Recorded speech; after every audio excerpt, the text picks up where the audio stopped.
Welcome to economy Venkateswara online classes. ఇప్పుడు ఈ topic ఏంటంటే భారతదేశంలో అనగా కేంద్ర ప్రభుత్వం ministry of statistical and programme implementation ఆధ్వర్యంలో పనిచేసేటటువంటి నేషనల్ స్టాటిస్టికల్ ఆఫీస్ వారు నూతన ఆధార సంవత్సరాన్ని తీసుకొని భారతదేశంలో ప్రస్తుత ఆర్థిక సంవత్సరానికి సంబంధించి స్థిర ధరల వద్ద వృద్ధి రేట్లను ప్రస్తుత ధరల వద్ద వృద్ధి రేట్లను చెప్పడం అనేది జరిగింది. అంటే మన భారతదేశం ఇంతవరకు కూడా 2011-12ను ఆధార సంవత్సరంగా తీసుకునేవారు. కానీ ప్రస్తుతం 2026 ఫిబ్రవరి 27వ తారీఖు నుంచి మన భారతదేశంలో నూతన ఆధార సంవత్సరం తీసుకుంటున్నారు. ఇప్పుడు నూతన ఆధార సంవత్సరం దేన్ని తీసుకున్నారు, అసలు ఆ సంవత్సరాన్ని ఎందుకు తీసుకున్నారు, దాంట్లో ఉన్నటువంటి విధి విధానాలు ఏమిటి, ఇవన్నీ కూడా మనం చూసేదానికంటే ముందుగా ఫస్ట్ మనం కొన్ని పదాల మధ్య తేడా తెలుసుకోవాలి. ఈ టాపిక్ చెప్పుకోవాలంటే, ఒకటి ప్రస్తుత ధరల వద్ద ఆదాయం అంటే ఏమిటి, రెండు స్థిర ధరల వద్ద ఆదాయం అంటే ఏమిటి, మూడు ఆధార సంవత్సరం అంటే ఏమిటి, రీసెంట్గా కేంద్ర ప్రభుత్వం చెప్పినటువంటి సర్వేలో కొన్ని గ్రోత్ రేట్ గురించి మనం తెలుసుకుంటే ఆ తర్వాత దీని గురించి మనం మాట్లాడచ్చు. ఓకేనా? సరే చూద్దాం. ఫస్ట్ మనం ప్రస్తుత ధరల వద్ద ఆదాయం అంటే ఏమిటి, ప్రస్తుత ధరల వద్ద ఆదాయం అంటే ఏమిటి, రెండవది వచ్చేసి స్థిర ధరల వద్ద ఆదాయం అంటే ఏమిటి. ఈ రెండు మనం ఫస్ట్ తెలుసుకుంటే తర్వాత మిగతాది ఏదైనా కూడా మనం తెలుసుకోవచ్చు. ఓకేనా? తర్వాత మనం ఏదైనా కూడా తెలుసుకోవచ్చు. ఇప్పుడు ఇక్కడ ప్రస్తుత ధరల వద్ద ఆదాయం అంటే ప్రస్తుత సంవత్సరంలో జరిగినటువంటి ఉత్పత్తిని అదే సంవత్సరం ధరలతో గుణిస్తే మనకి ప్రస్తుత ధరలలో ఆదాయం వస్తుంది. అంటే ఇక్కడ మీరు ఏం రాసుకోవాలా, ప్రస్తుత సంవత్సరం ఉత్పత్తి ఇంటూ ప్రస్తుత సంవత్సరం ధర అనేది మనకి ఇంపార్టెంట్గా. అంటే ప్రస్తుత ధరలో ఆదాయం అంటే ప్రస్తుత సంవత్సరంలో జరిగినటువంటి అంతిమ వస్తు మరియు సేవల ఉత్పత్తి విలువని అదే సంవత్సరం ధరలతో గుణిస్తే మనకి ప్రస్తుత ధరలో ఆదాయం వస్తుంది. అట్లా కాకుండా ప్రస్తుత సంవత్సరంలో ఉత్పత్తి అయినటువంటి అంతిమ వస్తువులు మరియు సేవల విలువని ఆ సంవత్సరంతో కాకుండా ఆధార సంవత్సరం ధరలతో గుణిస్తే మనకి స్థిర ధరలో ఆదాయం అనేది వస్తుంది. ఓకేనా? ఇప్పుడు స్థిర ధరలో ఆదాయం అంటే ఏమిటి, ప్రస్తుత సంవత్సరం ఉత్పత్తి ఇంటూ ఆధార సంవత్సరం ధర అనేది తీసుకోవాలా. ఓకేనా? ఇప్పుడు 2025-26 ఆర్థిక సంవత్సరంలో భారతదేశంలో వస్తు మరియు సేవల ఉత్పత్తి విలువ 200 కోట్లు అనుకుందాం. 200 కోట్లు అనుకుందాం. ఇప్పుడు అదే సంవత్సరంలో ధర వచ్చేసి 10 రూపాయలు అనుకుందాం. అదే సంవత్సరంలో ధర వచ్చేసి 10 రూపాయలు అనుకుందాం. ఇప్పుడు ఎంత వస్తుంది మిత్రమా, 2000 కోట్లు ఇంటూ 10 రూపీస్ అంటే 10 రూపాయలు ఎంత వస్తుంది, ఇక్కడ 2000 కోట్ల రూపాయలు వస్తుంది. 2000 కోట్ల రూపాయలు వస్తుంది. ఇది మనకి ప్రస్తుత సంవత్సరంలో వచ్చినటువంటి ఆదాయం. ఇది ప్రస్తుత ఆదాయం. ఇప్పుడు అదే ఇక్కడ చూడండి, 2026లో మొత్తం వస్తువులు మరియు సేవల ఉత్పత్తి విలువ ఎంత, 200 కోట్లు. ఓకేనా? 200 కోట్ల ఉత్పత్తి ఇంటూ ధర ఎంత అనేసి అంటే ఆధార సంవత్సరం ధర తీసుకోవాలా. మన భారతదేశం ఆధార సంవత్సరం ధర ఇప్పుడు 2022-23 ఉంది. కానీ అంతకుముందు 2011-12 ఉండేది. ఇప్పుడు నేను 2011-12 తీసుకుంటున్నా. 2011-12 తీసుకుంటే అప్పట్లో ధర వచ్చేసి ఎంత, 2 రూపాయలు అనుకుందాం. 2 రూపాయలు అనుకుందాం. ఇప్పుడు 200 కోట్లు ఇంటూ 200 కోట్లు ఇంటూ 2 రూపాయలు అంటే 400 కోట్ల రూపాయలు వస్తుంది. అంటే ఇది స్థిర ధరల వద్ద ఆదాయం. స్థిర ధరల వద్ద ఆదాయం. ఇక్కడ చూస్తే ప్రస్తుత ధరలు లెక్కిస్తే ఎక్కువ వచ్చింది, స్థిర ధరలు మనకు లెక్కిస్తే తక్కువ వచ్చింది. ఎప్పుడూ కూడా దేశం యొక్క ఆదాయాన్ని వాస్తవ పరిస్థితి తెలియచేసేది ప్రస్తుత ధరలలో ఆదాయమా స్థిర ధరలలో ఆదాయమా అంటే దేశం యొక్క వాస్తవ పరిస్థితిని తెలియచేసేది స్థిర ధరల ఆదాయం. స్థిర ధరలు అన్న ఆధార సంవత్సరం ధరలన్నా రెండు ఒకటే. స్థిర ధరలలో ఆదాయం అన్న ఆదరణ సంవత్సరం ధరల్లో ఆదాయం అన్న రెండు ఒకటే. దీనిని కరెంట్ ప్రైస్ అంటాం, దీనికి కాన్స్టెంట్ ప్రైస్ అంటాం. ఓకేనా? ప్రస్తుత ధరల ఆదాయాన్ని నామమాత్రపు ఆదాయం అని కూడా పిలుస్తారు. నామ మాత్రపు ఆదాయం అని కూడా పిలుస్తారు. స్థిర ధరల ఆదాయాన్ని ఏమని పిలుస్తారంటే వాస్తవ ఆదాయం అని పిలుస్తారు. వాస్తవ ఆదాయం అని పిలుస్తారు. ఇక్కడ చూసినట్లయితే నామమాత్రపు ఆదాయాన్ని గణించిన తర్వాత ఖచ్చితంగా వాస్తవ ఆదాయాన్ని గణించాలి. నామమాత్రపు ఆదాయాన్ని గణిస్తే మన దేశం యొక్క వాస్తవ పరిస్థితి తెలియజేయదు. స్థిర ధరల్లో తను లెక్కించినట్లయితే దేశం యొక్క వాస్తవ పరిస్థితిని తెలియజేస్తుంది. ఓకేనా? రైట్. ఇప్పుడు వాస్తవ పరిస్థితిని, ఒక దేశం యొక్క ఆర్థిక వ్యవస్థ వాస్తవ పరిస్థితిని తెలుసుకోవడం కోసం మనము 2026 ఫిబ్రవరి 26వ తారీఖు వరకు కూడా దేశంలో మనం వాడుతున్నటువంటి అంటే మనం అనుసరిస్తున్నటువంటి ఆదరణ సంవత్సరం ఏదైనా అంటే 2011-12. కానీ 2026 ఫిబ్రవరి 27వ తారీఖు నుంచి మన భారతదేశంలో నూతన ఆదరణ సంవత్సరాన్ని 2022-23 ఆర్థిక సంవత్సరాన్ని తీసుకున్నారు. ఓకేనా? ఇది ప్రస్తుతం నడుస్తున్నటువంటి వ్యవహారం. ఒకటి, ఇప్పుడు మన ప్రస్తుత ధరల ఆదాయం అంటే ఏమో తెలుసుకున్నాం, స్థిర ధరల ఆదాయం అంటే ఏమో తెలుసుకున్నాం. కంప్లీట్గా మనకి జాతీయ ఆదాయం మీకు కంప్లీట్ ఇచ్చున్నా. ఇంకా దీన్ని నామమాత్రపు ఆదాయం ద్వారా మళ్ళీ వాస్తవ ఆదాయం తెప్పించవచ్చు, డైరెక్ట్గా వాస్తవ ఆదాయం గణించవచ్చు. జీడిపి డిప్లేటరు, ధరల సూచి అంటే ఏమిటి, ఒక ఎగ్జాంపుల్ ప్రాబ్లం ఇస్తే దాన్ని ఎలా సాల్వ్ చేయాలి, ఇవన్నీ కూడా మన యాప్లో చెప్పున్నా మీరు కంప్లీట్గా చూసుకోవచ్చు. ఓకేనా? ఇది ఇప్పుడు నెక్స్ట్ వచ్చేసి, ఇప్పుడు నేనేం చెప్పాను, ఇక్కడ మనకి ప్రస్తుత ధరల ఆదాయము, స్థిర ధరల ఆదాయం చెప్పాను. ఇప్పుడు మళ్ళీ ఆదరణ సంవత్సరం, ఇక్కడ ఆదరణ సంవత్సరం కూడా మీరు గుర్తుపెట్టుకోవాలా. ఏమనేసి అంటే మన భారతదేశంలో ఇప్పటి వరకు 9 ఆదరణ సంవత్సరాలు తీసుకున్నారు. 9 ఆదరణ సంవత్సరాలు తీసుకున్నారు. 1949, 48, 49 ఒకటి, అదేవిధంగా 1960, 61 ఒకటి, అదేవిధంగా 1970, 71 ఒకటి, అదేవిధంగా 1980, 81 ఒకటి, అదేవిధంగా 1993, 94 ఒకటి, అదేవిధంగా 1999, 1999, 2000 ఒకటి, అదేవిధంగా 2004, 2005 ఒకటి, 2011, 2012 ఒకటి, 2022, 2023. ఇది వచ్చేసి 2026 ఫిబ్రవరి 27వ తారీఖు నుంచి మన భారతదేశంలో నూతన ఆదరణ సంవత్సరం అమలుకి వచ్చింది.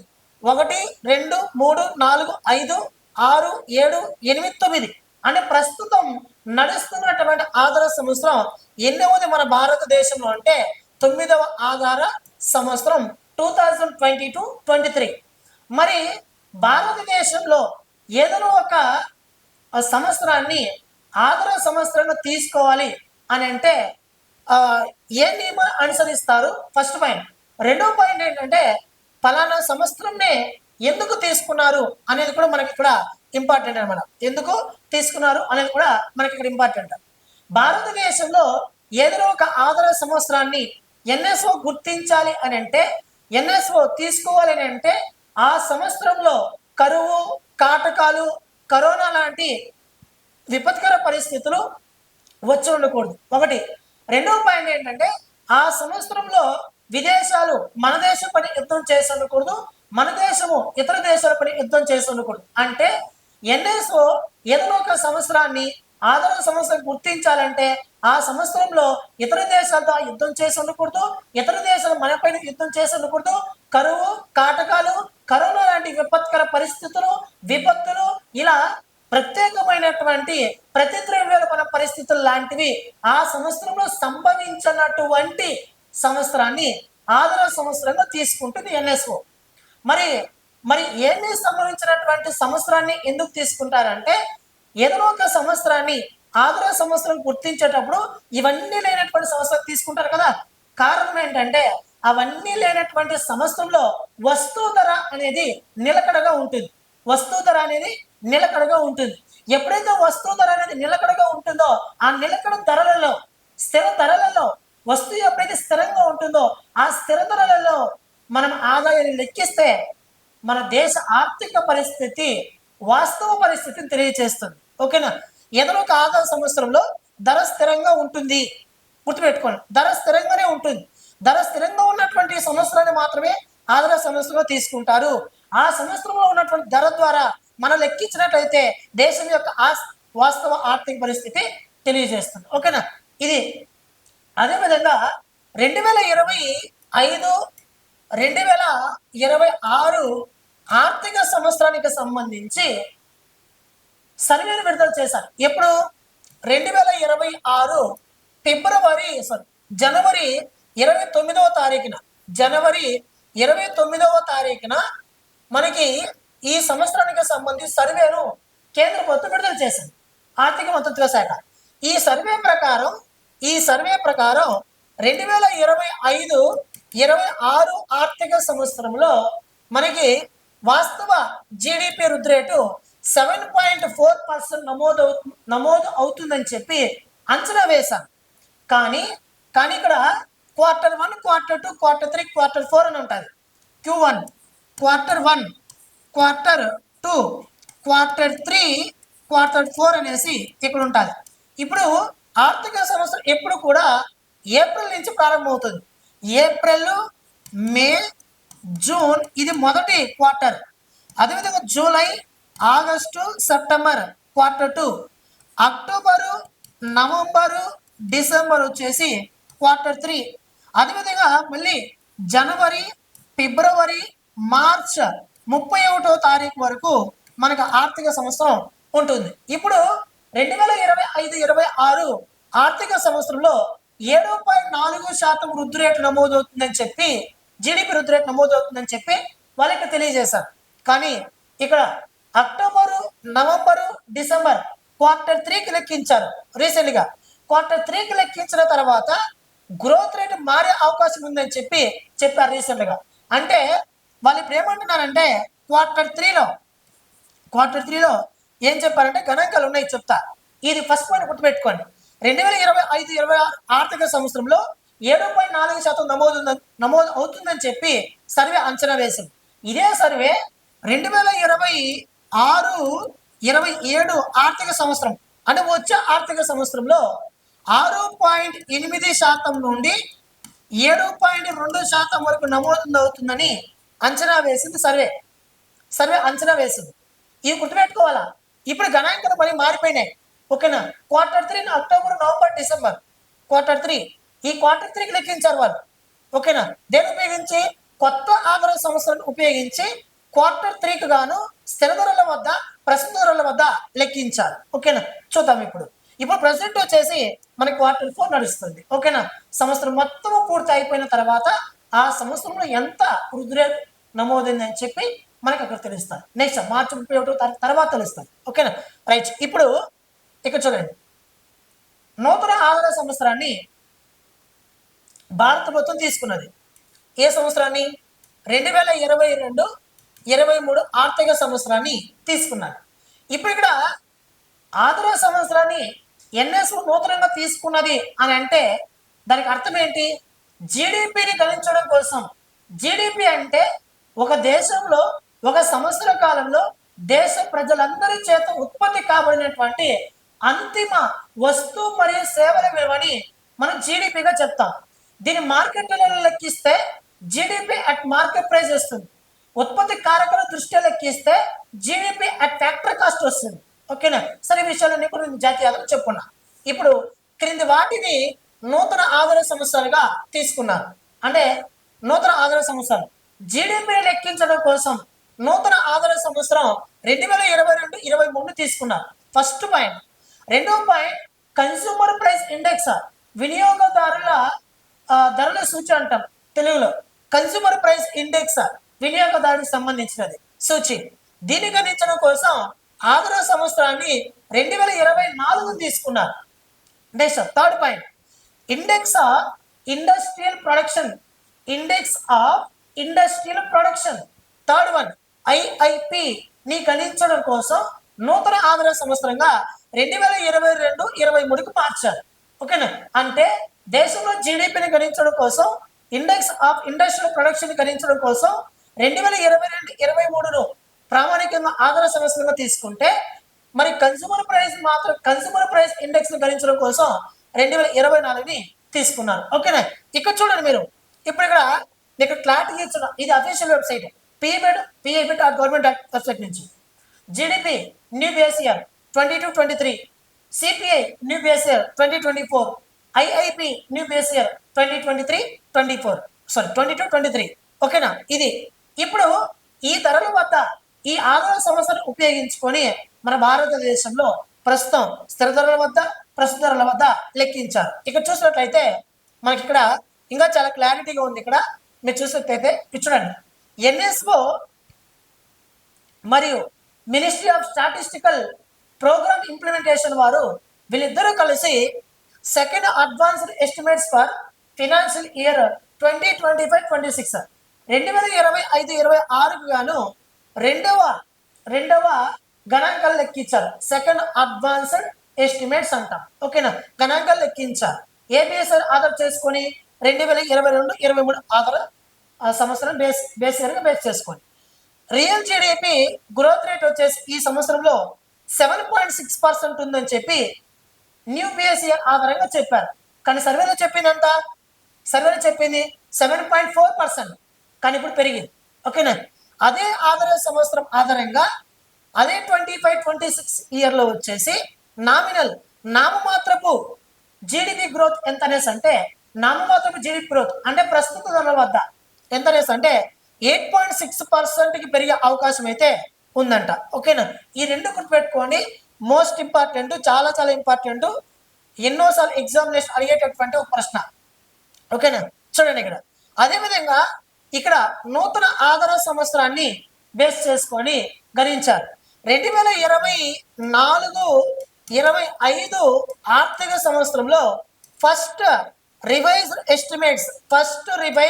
ఎస్టిమేట్స్. ఓకేనా. ఫస్ట్ అంటే మొదట సవరించిన గణాంకాల ప్రకారం అప్పుడు గ్రోత్ రేట్ అంటనేసి అంటే 7.1% ఉనిందంట. ఇప్పుడు అదేవిధంగా 2025-26 సంవత్సరంలో సెకండరీ అడ్వాన్స్డ్ ఎస్టిమేట్స్ ప్రకారం గ్రోత్ రేట్ ఎంత నమోదవుతుందంట 7.6% నమోదవుతుందండి. ఇంతకు ముందు కూడా నేను అదే చెప్పాను. ఓకేనా. రైట్. నెక్స్ట్ అదేవిధంగా 2025-26 ఆర్థిక సంవత్సరానికి వార్షిక జీడిపి వృద్ధి రేటు 7.6%గా అంచనా వేయబడింది. వాస్తవ జీడిపి చెప్తున్న స్థిర ధరల వద్ద రియల్ జీడిపి. నెక్స్ట్ ఇది 2024-25 ఆర్థిక సంవత్సరంలో నమోదైనటువంటి 7.1% కంటే ఎక్కువ. అంటే 2024-25లో రియల్ జీడిపి ఎంత 7.1%.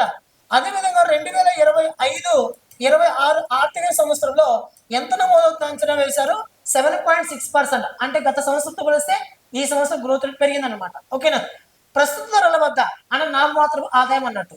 ప్రస్తుత ధరల వద్ద కొలిచిన నామమాత్రపు జీడిపి 2025-26 ఆర్థిక సంవత్సరంలో 8.6% పెరుగుతుందని అంచనా వేయబడింది.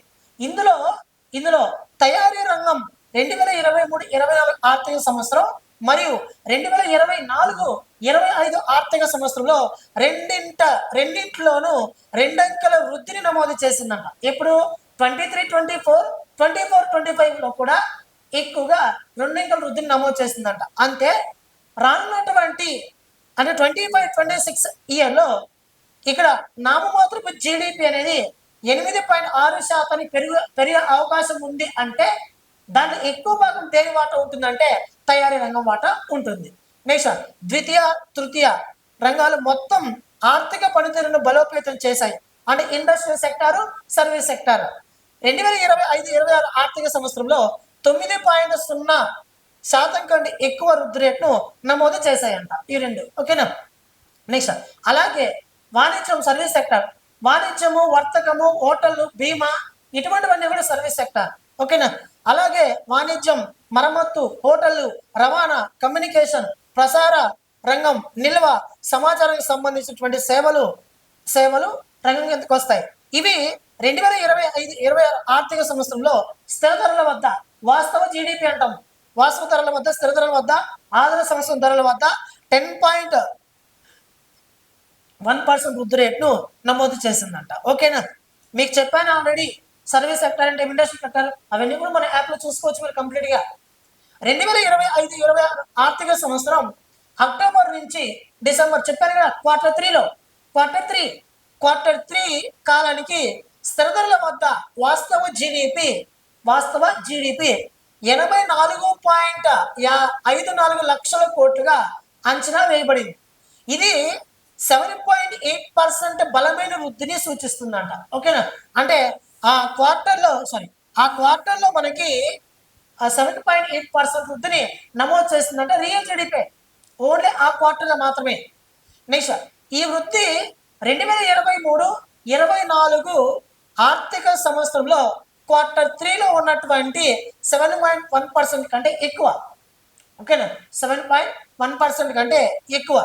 నెక్స్ట్, 2024-25 ఆర్థిక సంవత్సరంలో క్వార్టర్ 3లో 7.4% నమోదైందంట. ఏది రియల్ జీడిపి గుర్తించుకోవాలి ఇక్కడ. 2023-24 ఆర్థిక సంవత్సరంలో రియల్ జీడిపి వచ్చేసి ఎంత? 7.1% ఇక్కడ క్వార్టర్ 3లో మాత్రమే. నెక్స్ట్, అదేవిధంగా 2024-25 క్వార్టర్ 3లో ఎంత అంటే 7.4% అంట. ఇప్పుడు మళ్ళీ ఇక్కడ చూసినట్లయితే 2025-26 క్వార్టర్ 3 ఆర్థిక సంవత్సరంలో 7.8% నమోదైందంట. అంటే గత 2 సంవత్సరాల కంటే ఈ సంవత్సరంలో క్వార్టర్ 3లో వాస్తవ జీడిపి వృద్ధి రేటు పెరిగింది. ఓకేనా, రైట్. నెక్స్ట్ నోట్ అంటే గత 2 సంవత్సరాలతో పోలిస్తే 25-26 క్వార్టర్ 3లో స్థిర ధరల వద్ద అనగా వాస్తవ జీడిపి 7.8%కి పెరిగింది. ఇది మన దేశ ఆర్థిక వ్యవస్థ పురోగతిని సూచిస్తుంది అని మనం చెప్పొచ్చు. నెక్స్ట్, వార్షిక జీడిపి అంచనాలు మరియు వృద్ధి రేట్లు ఒకసారి పరిశీలిద్దాం. నెక్స్ట్, 2025-26 ఆర్థిక సంవత్సరంలో వాస్తవ జీడిపి లేదా స్థిర ధరల వద్ద జీడిపి 322.58 లక్షల కోట్లు స్థాయికి చేరుకుంటుందని చెప్పేసి అంచనా వేయబడింది. ఎందుకంటే క్వార్టర్ 4 ఇప్పుడు నడుస్తుంది, ఇంకా పూర్తి కాలే. ఓకేనా, రైట్. ఇది 2024-25 ఆర్థిక సంవత్సరానికి జీడిపి యొక్క మొదటి సవరించిన అంచనా ప్రకారం 299.89 లక్షల కోట్ల రూపాయలు ఉంటే దానికంటే ఎక్కువ ఇది సూచిస్తుంది. ఓకేనా, నెక్స్ట్ 2025-26లో వాస్తవ జీడిపి వృద్ధి రేటు 2024-25లో 7.1% ఉంటే ఇప్పుడు 7.6% పెరిగిందంట. ఓకేనా, అంటే 2024-25 ఆర్థిక సంవత్సరంలో జీడిపి వృద్ధి రేటు 7.1% అంటే 2025-26లో మనకి ఎంత నమోదవుతుంది? 7.6% నమోదవుతుందని చెప్పారు. అంటే గత సంవత్సరంతో పోలిసి ఈ సంవత్సరం వృద్ధి రేటు పెరిగిందనమాట. ఓకేనా, ఇవన్నీ మీకు ఆల్రెడీ చెప్పుకున్నాం ముందర. నెక్స్ట్, నామమాత్రపు జీడిపి లేదా ప్రస్తుత ధరల వద్ద జీడిపి 2025-26 సంవత్సరంలో 345.47 లక్షల కోట్లు స్థాయికి చేరుకుంటుందని చెప్పేసి అంచనా వేయబడింది. ఇది గత సంవత్సరంలో అంటే 2024-25లో 318.7 లక్షల కోట్లు చూపుతుంది. ఇది 8.6% వృద్ధి రేటును చూపుతుంది. ఓకేనా, ఎప్పుడు 2025-26 జీడిపి కొత్త సిరీస్ నేపథ్యంలో వచ్చే ఆర్థిక సంవత్సరానికి ఎప్పుడు నెక్స్ట్ 26-27 ఆర్థిక సంవత్సరానికి వృద్ధి రేటు అంచనాలను 20 బేస్ పాయింట్లు పెంచింది. అంటే ఆర్థిక సర్వే ఏం చెప్పింది? ఆర్థిక సర్వే 2026-27 సంవత్సరానికి సంబంధించి గ్రోత్ రేటు 6.8% నుండి 7.2% నమోదైందంట. 20 బేస్ పాయింట్లు పెంచారంట. 20 బేస్ పాయింట్లు పెంచినట్లయితే 20 బేస్ పాయింట్లు పెంచారంటే 7.7% అవుతుంది. ఇక్కడ 7.4% అవుతుంది. చూడండి కావాలంటే ఇక్కడ. ఓకేనా, 20 బేస్ పాయింట్లు పెంచి 7.7% నుండి 7.4% వద్ద నమోదవుతుందని చెప్పేసి ఆర్థిక శాఖ సలహాదారుడు అనంత నాగేశ్వరరావు గారు తెలిపారు. పార్లమెంటుకు జనవరిలో సమర్పించినటువంటి ఆర్థిక సర్వే ప్రకారం 2026-27లో 6.8% నుండి 7.2% మధ్య నమోదవుతుందని చెప్పారు. ఓకేనా, ఇది మిత్రమా మీకు సంబంధించినటువంటి కంప్లీట్ ఇన్ఫర్మేషన్ చాలు. మీరు గ్రూప్ 1 అని రాయండి, గ్రూప్ 2 అని రాయండి, ఇంతకు మించి మీరు ఇంకేమీ చదవాల్సిన అవసరం లేదు. ఓకేనా మిత్రమా? కంప్లీట్ ఎకానమీ క్లాసెస్ మన యాప్లో ఉన్నాయి. మన యాప్ పేరు వచ్చేసి ఎకానమీ వెంకటేశ్వర్ యాప్, తెలుసు కదా. మీరు మీ ఫ్రెండ్స్కి తెలియజేయండి. ఏదైనా డౌట్ ఉంటే నెంబర్కి కాల్ చేయండి, 9030539097కి కాల్ చేయండి. ఓకేనా? థ్యాంక్ యూ మిత్రమా, థ్యాంక్ యూ సో మచ్.